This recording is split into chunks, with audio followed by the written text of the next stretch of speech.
மனசாட்சிடா. நாம் இந்த வீடியோவில் என்ன பற்றி பார்க்க போகிறோன்னா சொர்க்க வாசல். இந்த படம் ஆக்சுவலாக November 29 வருது. இது நம்ம ஆர்ஜே பாலாஜி அண்ணனோட படம். அண்ணன் வந்து ஒரு நல்ல நிலைமையில இன்றைக்கி இருக்கிறாரு.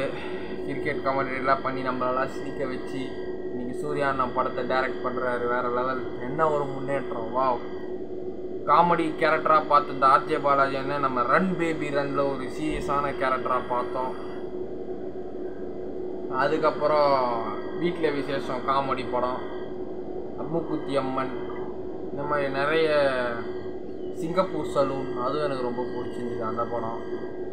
இப்போ வந்து சொர்க்க வாசல் இருந்து ஒரு க்ரைம், ஒரு அக்யூஸ்ட், அந்த ஜெயில் சம்பவம் மாதிரி இந்த படம் வந்தது.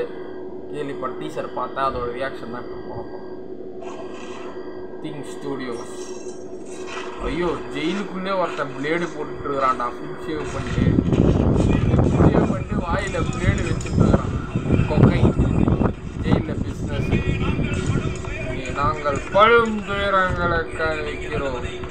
Your cries are heard by the law.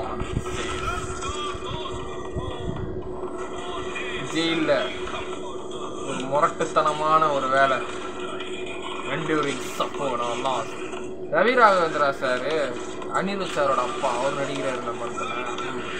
Christ of angels. ஆளுங்கள் இல்லாமல் புலம்பு. கருணா சார் நடிக்கிறாரு. எங்களை வெளியில விடுங்களா, ஜெயில் கைதிகளா, வெளில விடுறாங்களா போலீஸ்கார. செல்லராகவன் அண்ணன்டா, இவர் இல்லாம எப்படி ஓடு. டிஃப்ரெண்டான ஸ்டோரி பண்றாரு நம்ம ஆர்ஜே பாலாஜி.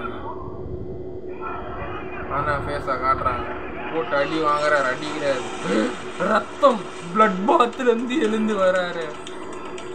இவ்வளோ தாடி வச்சுக்கிட்டு. Who is he? RJ Balaji jail கைதியா உள்ள போறாரு. சொர்க்க வாசல் ஃபுல்லாக மர்டர் தான். படம் ரத்த கலவரையா இருக்கும் போலையா? Coming soon. ரத்த கலவரையாக இருக்குது படம். ஒரு வட சென்னை ரேஞ்சு வெற்றிமாறன் சார் மாதிரி ட்ரை பண்ணுறாங்க போல் ஆர்ஜே பாலாஜி அண்ணனை வச்சு.